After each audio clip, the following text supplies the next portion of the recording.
With the passing of Mike Leach today, I wanted to film a video. I was actually blessed and fortunate to spend an hour with Mike.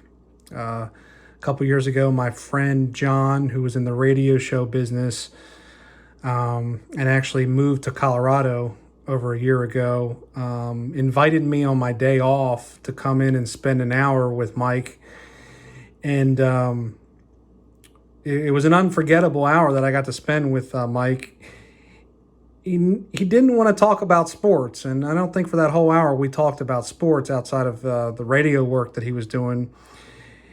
We talked about a couple things that stuck out to me, and right when I first met him, he wanted to find a common interest with me. He asked me a bunch of questions right off the bat, and knew that I said that I liked fishing and crabbing, and he immediately got into fishing with me. Talked about his love of hogfish, how he loved to go to Florida and fish for hogfish, and eat the fish on the boat after he caught it. He had a grill and everything. We spent a good 20 minutes just talking about fishing. And then also talked about just nature and how much he loved being in nature, not just on the ocean, but in the wilderness, and just, hunting and just being out and about. He said it was he loved the feeling of being lost, but still feeling at home. And I think I can understand what he was saying with that.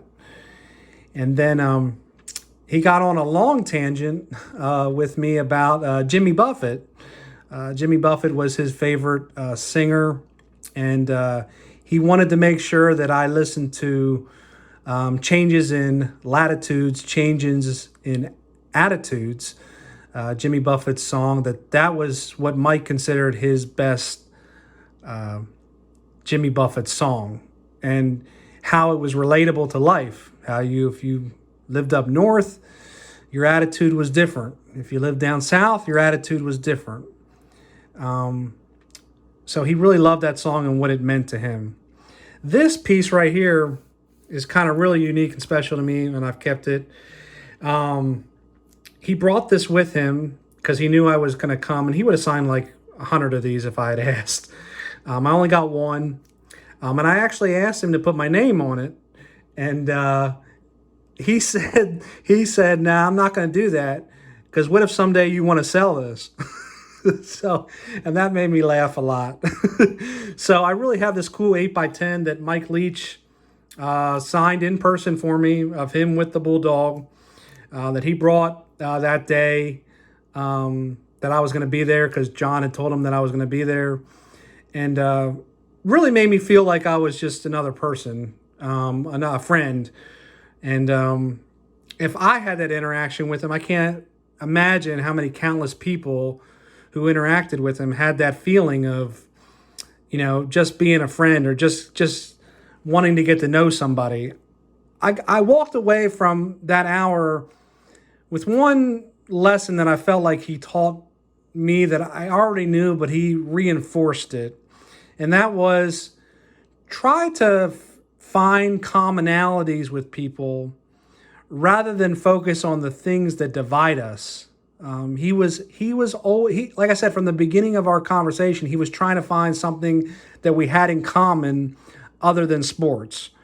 So, Mike, I hope you're resting in peace. I hope you're fishing somewhere. I'm just thankful and blessed that I got to spend an hour with you. And a lot of people didn't know this past year that Mike was sort of battling a lot of sicknesses as a whole. And, I honestly thought that he might quit coaching, for health-related issues. And then unfortunately, a health issue caught up with him here in December. So I just want to say that blessed that I got to meet Mike, and going to keep this forever. Never going to sell it, Mike. Thanks.